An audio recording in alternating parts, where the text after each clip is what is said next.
Rhône-Alpes, Mesdames et Messieurs les consuls du Portugal, d'Espagne et du Maroc, Madame Bénédicte Rochette de Hollande, fille du général Robert de Saint-Vincent, Monsieur Louis Robert de Saint-Vincent, petit-fils du général Robert de Saint-Vincent, Mesdames et Messieurs les descendants du général Robert de Saint-Vincent, Mesdames et Messieurs les présidents et membres des associations de résistants, de déportés, d'anciens combattants, de victimes de guerre, de victimes d'attentats, Mesdames et Messieurs les porte-drapeaux, Mesdames et Messieurs,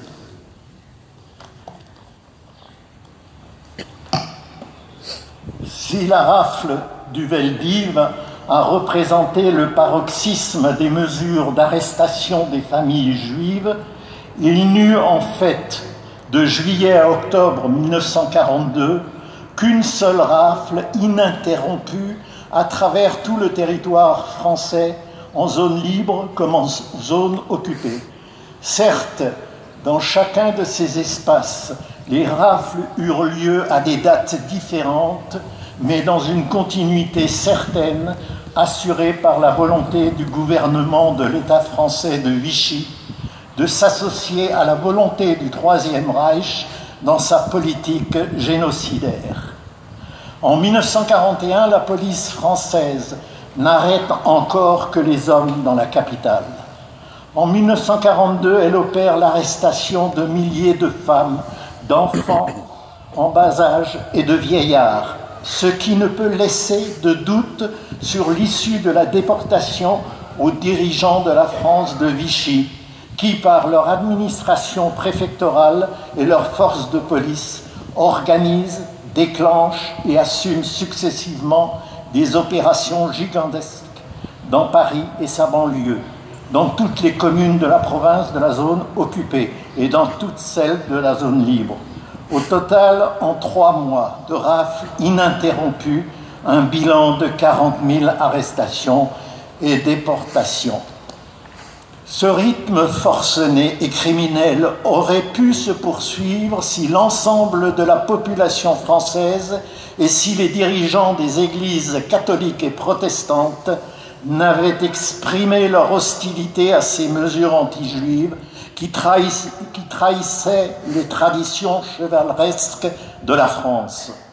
En la circonstance, et alors que les armées allemandes s'avançaient vers le Caire et vers Stalingrad, ce sont les Français eux-mêmes qui ont pris en charge l'honneur de la France.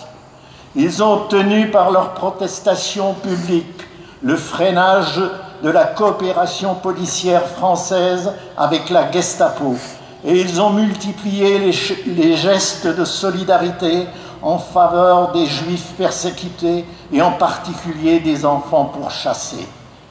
L'hommage rendu aux Justes de France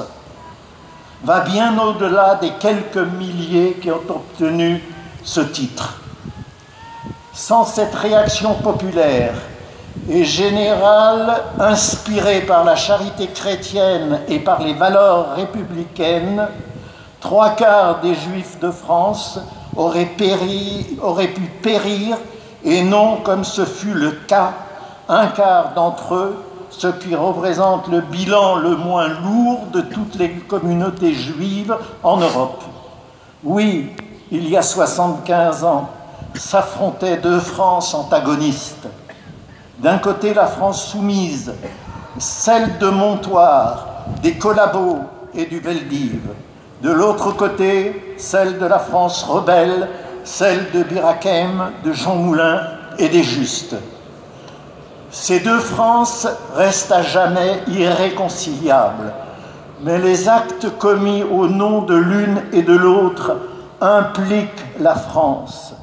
Jacques Chirac et François Hollande l'ont reconnu avec courage et lucidité en 1995 et en 2012, assurant ainsi une indispensable unité nationale.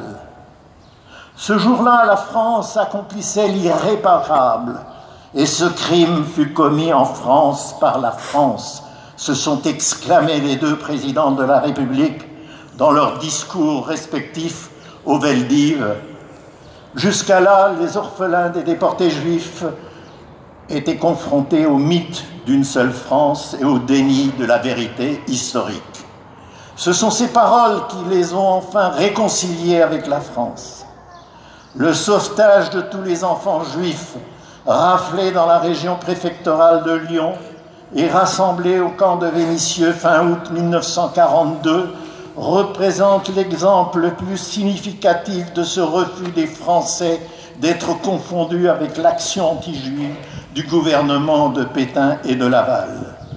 L'épisode lumineux de cette centaine d'enfants préservés d'une fatale déportation grâce à l'action clandestine et unitaire de juifs, de chrétiens, d'agnostiques est entré dans l'histoire et font gloire à Lyon et à sa région, de même que le refus du général Pierre-Robert de Saint-Vincent de mettre ses troupes à la disposition du préfet Angély pour assurer la sécurité des opérations anti-juives. Après plus d'une vingtaine d'années de recherche approfondie, l'historienne Valérie Porteret est devenue la spécialiste de l'affaire de Vénissieux, marquée à la fois par la tragédie, l'internement au camp de Vénissieux de 1016 juifs étrangers à la suite de la grande rafle de la région de Lyon du 26 août 1942 et par le sauvetage incroyable de 470 des internés, dont 108 enfants, la totalité des enfants. Elle a retracé avec minutie tous les détails de ce qui constitue la plus grande épopée collective